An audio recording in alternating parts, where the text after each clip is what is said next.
आजचा व्हिडिओ हा भगवान शंकरावर होणार आहे। आजच्या व्हिडिओमध्ये मी भगवान शंकर आपल्या सर्वांगाला राख का लावतात यावर आधारित एक छोटीशी पौराणिक कथा आहे।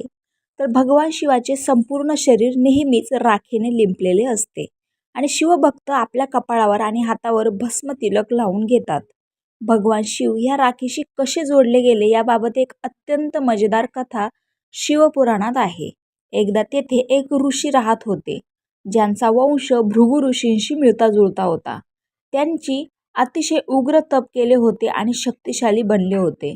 ते फक्त फळे खात असत आणि नंतर फक्त हिरवी पाने, म्हणून त्यांना ऋषी प्रणद हे नाव मिळाले। प्रणद ऋषींनी आपले उग्र तप चालू ठेवले आणि ज्या जंगलात ते राहत होते तेथील प्राण्यांवर आणि वनस्पतींवर नियंत्रण मिळवले।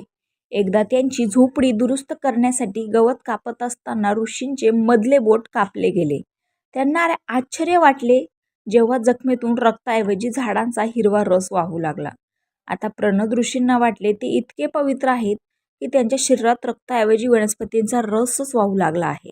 त्यांच्या मनात गर्वाचा शिरकाव झाला आणि ते उन्मादाने जोरजोरात ओरडू लागले की ते जगातले सर्वात पवित्र मानव झाले आहेत। हा प्रसंग पाहिल्यावर भगवान शिवाने एका वृद्ध माणसाचा वेश घेतला आणि ते तेथे पोहोचले। जेव्हा त्या वृद्ध माणसाने त्यांच्या अनिर्बद्ध आनंदाचे कारण विचारले तेव्हा प्रणद म्हणाले, ते ह्या जगातले सर्वात पवित्र मानव आहेत, कारण त्यांचे रक्त आता झाडांच्या आणि फळांच्या रसाप्रमाणे बनले आहे। त्यावर वृद्ध माणूस म्हणाला, यात आनंदित होण्यासारखे काय आहे? हा तर फक्त झाडांचा रस आहे, पण जेव्हा झाडे आणि रोपे जळतात तेव्हा त्यांची राखच होते। फक्त राख शिल्लक उरणे हे नक्कीच सर्वात उच्च दर्जाचे आहे। याचे उदाहरण देण्यासाठी त्या वृद्ध माणसाने आपल्या बोटाचा तुकडा कापला आणि लगेच त्यातून राख बाहेर पडली।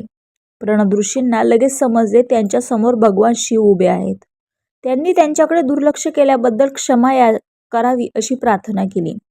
असे म्हणले जाते की तेव्हापासूनच आपल्या भक्तांना अंतिम सत्याची आणि शरीर सौंदर्यावर मोहित होण्याच्या मूर्खपणाची जाणीव करून देण्यासाठी भगवान शिवानी स्वतःला राख लिंपून घेतलेली आहे। तर हीच होती कथा। रामकृष्ण हरी।